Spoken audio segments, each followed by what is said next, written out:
Lighting is so weird in here. We're back in my bathroom at home. It's been so long since I've recorded a nighttime or morning time or any type of skincare-esque video. So that's what we're doing today. That's not the main premise of the video though. We are going to be talking about GOT7's most recent EP. They made a comeback May 23rd. And I did listen to it day of. Not immediately after it came out. Like I didn't stay up and listen.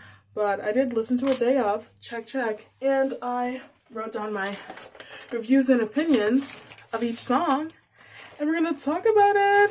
The last time I did a full album review was GOT7, and it was their last album, so I felt like doing it again. We're excited. We miss them. We love them. Our aghasses hearts are fluttering. We're gonna be talking about skincare because the updated routine. I also haven't done my skincare morning or night in days. We're gonna use this conditioning lip scrub from Chapstick, Total Hydration. First song was Truth.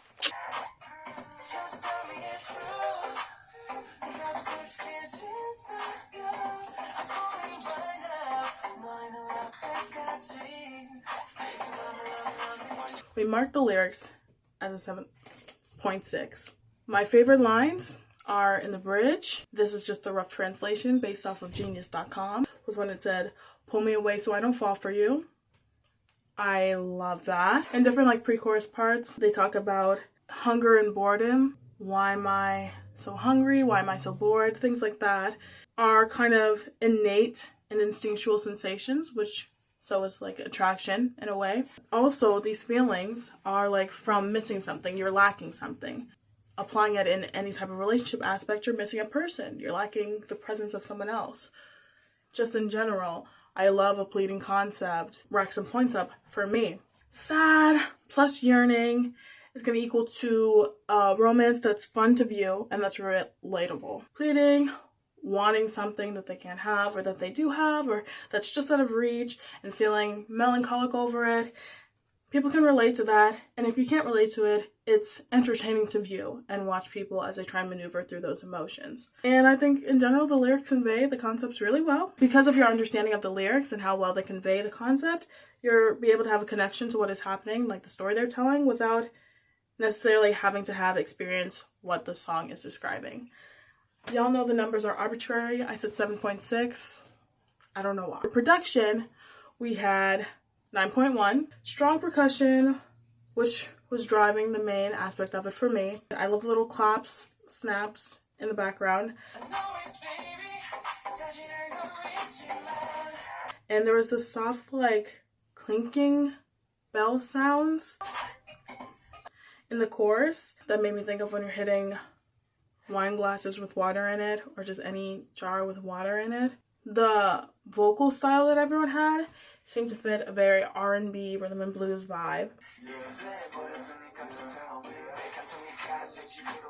I don't know how I would describe the beat itself. I don't know enough genres to speak on that, but it had a really interesting phonetic contrast. The vibe, 8.6. Fun to listen to, had a really interesting groove, I was bobbing along to it. I don't know what specific playlist I would add the song to, but it would be on some playlist. And this is another song that I think is likely going to grow on me the more I listen to it, especially as I learn and pick up more sounds that are throughout the production. We're gonna wash with some African black soap, which is just a new product completely. So I wanted to try it out. I also use this in the mornings. As I do that, let's listen to the second song, which is Drive Me to the Moon.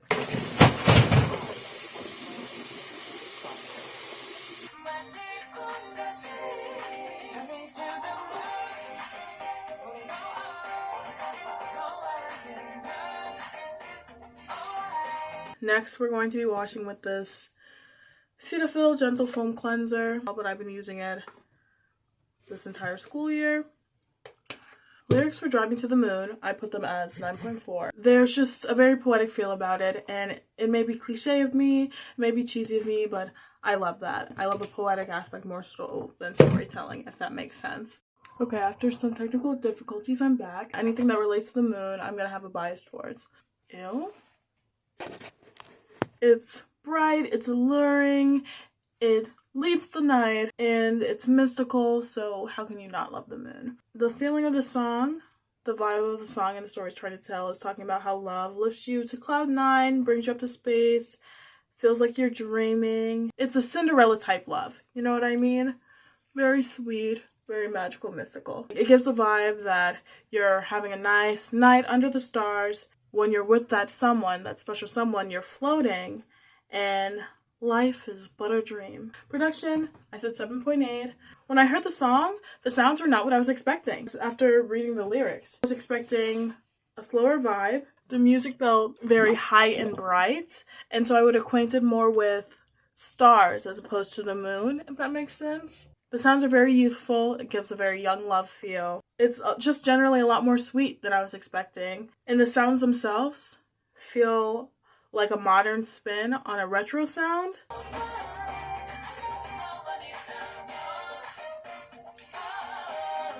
Kind of like groovy and hip, you know what I mean? Which is a weird juxtaposition of words, but that's just the vibe that I got from the song. For my personal vibe, how much I was vibing with it, it was a 7.4. Not sure about this one. I'm curious about the entire creative process. What came first, writing the lyrics, making the music, making the melody. How it all came to be, I'm curious, because the lyrics are so contradictory to what I would have made the song sound like. Not that I can make music or whatever, but you get what I'm saying. It's almost too cutesy for me. And this could just be because of my expectations for the song is just very drastically different. It may grow on me. It also might not. We don't know. Next song is the title track, The Third Wash, which is the OG. I've had this for a while.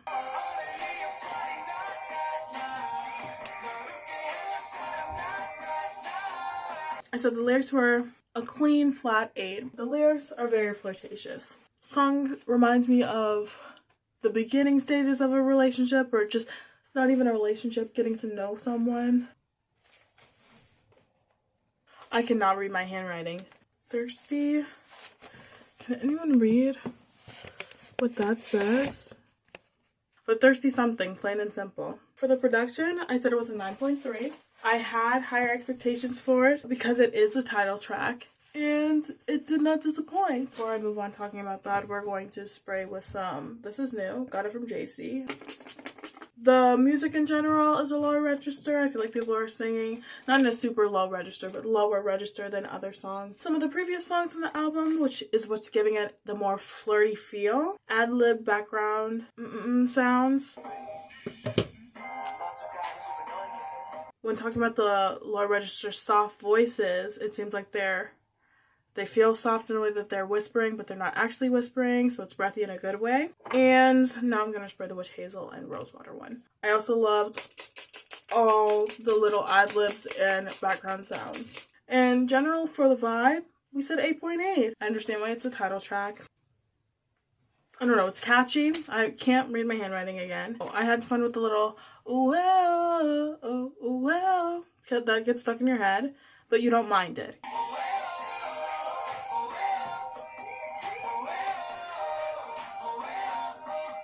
You know, it's fun, it's catchy. The next song is my favorite song on the whole EP.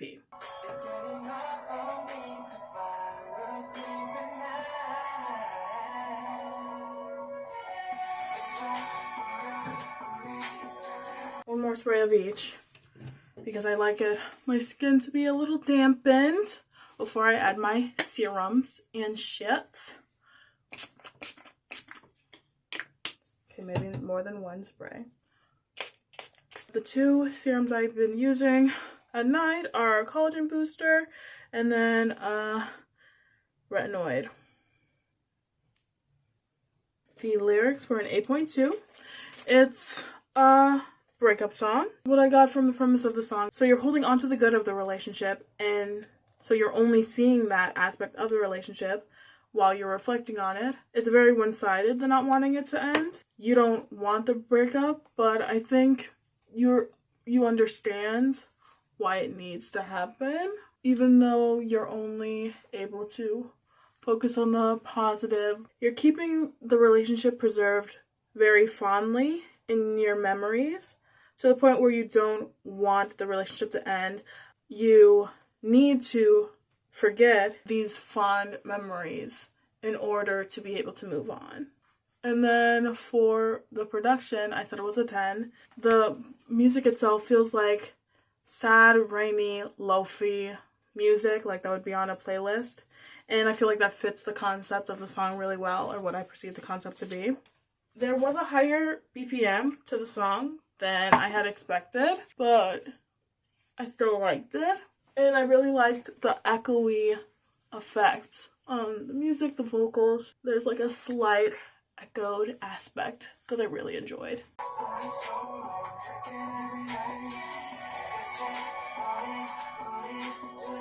The vibe, again, I gave it a 10. It's perfect. It's a great car song. I can already see it. You're on the highway, windows down, it's late night, you're blasting it. It's perfection, it's amazing, it's everything you needed. So, long story short, the song fucks. Okay, next one. Don't Care About Me, which is my second favorite.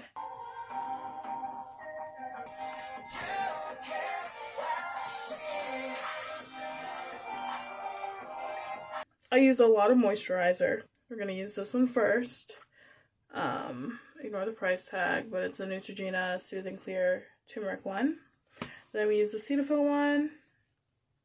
Then we seal with an oil. The same Forget Me Not multi-use I've been using. So for lyrics, we said 9.4. Specific one that I really liked. Rough translation. It's alright if it burns. It's for you. You're lying. You're fucking lying. You're not telling the truth. That's amazing. That's perfect. Everything about that is art, is a masterpiece. I keep looking up here because there's a fucking spider in here. I'm trying to ignore it so bad. I'm scared. I've been scared this entire time.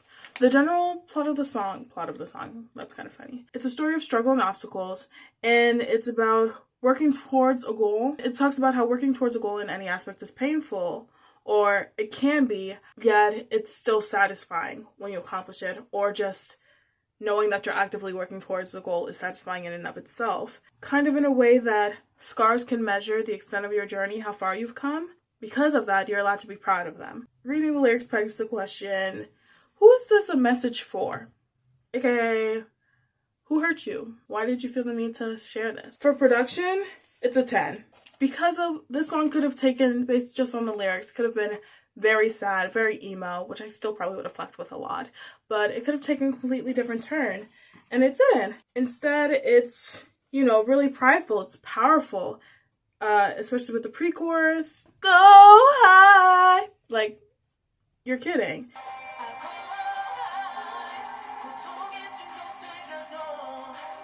And the music alone, like when you take out the lyrics, is able to tell a story of triumph, of hard work, of going through trials and tribulations and succeeding. For the vibe, originally was an 8.3 when I first was listening, got up to a 9.1. So we're going to stick in that range. And because of that range, the total points of this song made its score potentially higher than 2. Because 2 was a 9.4 out of 10. This, Don't Care About Me, ranges from a 9.23 to a 9.5.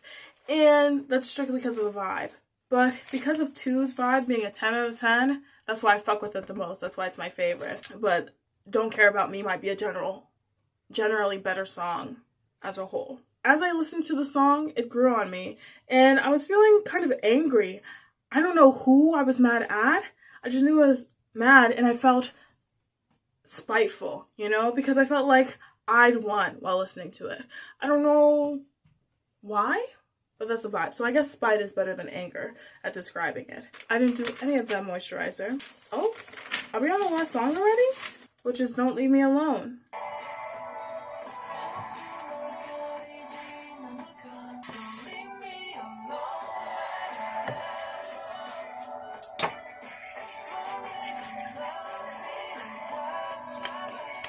We're going to gua sha for the first time in maybe a year.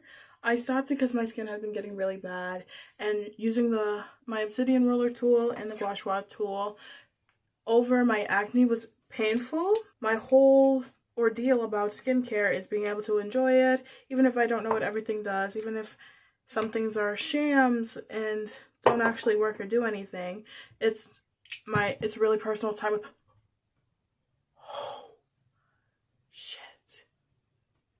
yeah, it's definitely moved, but it's a personal time with myself. I'm also washing them because the package they were in is gone, so they're just in my drawer and I haven't used them in a while, and it's going on my fresh, clean skin, so they should be washed. But yeah, let's talk about this final song, Don't Leave Me Alone. It was a nice closure. I said the lyrics were a 10 out of 10. And here's the thing though, we do not stand for codependency, but that was the concept of the song and they stuck with it and it was good. The song talks about being overwhelmed, feeling lost, loneliness, and the beneficial aspects of having someone to lean on. Even if you have to get through your obstacles and struggles by yourselves, you don't have to necessarily face them alone, if that makes sense. Like, you have to get over things, you have to get through life on your own, but you don't have to face the struggles by yourself. And the song deeply expresses the gratitude for the person that is being used as their grounding. Also conveys how negative you felt when lacking the person's presence. You know, in their absence, you're feeling negative, so you're super hyper aware of the benefits of their presence, and you're letting them know how grateful you are for that. There's aspects of the song that can be used to itemize a fear of abandonment that stems from codependency. And so it's all a story that's easy to understand and empathize with, even if the story has its faults. So even though we're not here for codependency, we understand the story, we can empathize with it. So that's why I said it was a 10 out of 10 for lyrics. For production, I said it was a 9. You know, there are aspects of the music itself that sounds like synthesized vocals, which was really interesting. I liked it.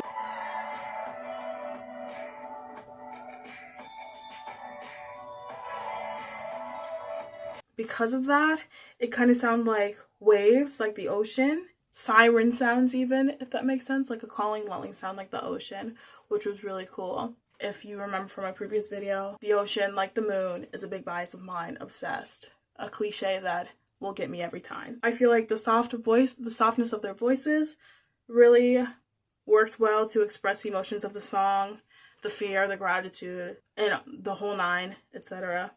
I feel like the whole song had a cohesive and consistent sound throughout. Because of that though, the vibe was a 7.3. I enjoyed the song, but felt bored a bit, and I think it's because, to me, the sounds were all the same the whole time. There were like some differences, some changes, but that was that. When you tally up all the points, you know, there was potentially 180 points, so I added it all together, and it was 158.6.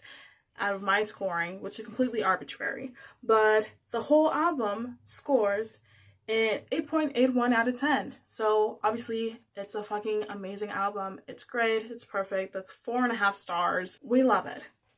I'm proud of their comeback. I'm excited for their comeback. Definitely needed. It was definitely missed. Aghasses for life. Thank you so much for listening to my unsolicited opinion. You know, nobody asked for this, and I don't think anyone necessarily cares, but it's fun to share and talk about. And generally, I'm just really excited that GOT7 is back after so long. Don't have many people that I can directly get excited and share that excitement with. So I'm going to just talk to myself via camera. That's it. Thank you so much for watching the video. Hopefully you enjoyed it. Hopefully you got something out of it. If not, I mean, I owe you nothing just as much as you owe me nothing. So hopefully you had a good morning, good afternoon, good night, good evening, whatever time of day that you're watching this. Hope it was good and hope it continues throughout the rest of your day, the rest of your week, the rest of your life. I hope it's good and you're able to look back on your life and be content with it. Sending you as much positive vibes, love, energy, and the whole 9. Don't forget to like the video if you liked the video. Dislike it if you didn't like it. Comment down below if you have something to say. Share your opinions on the album, on my feedback, anything of the sorts, would love to hear it. Or, you know, don't do anything. You're not obligated to interact with the video, obviously. Hopefully you enjoyed. If not, that's on you.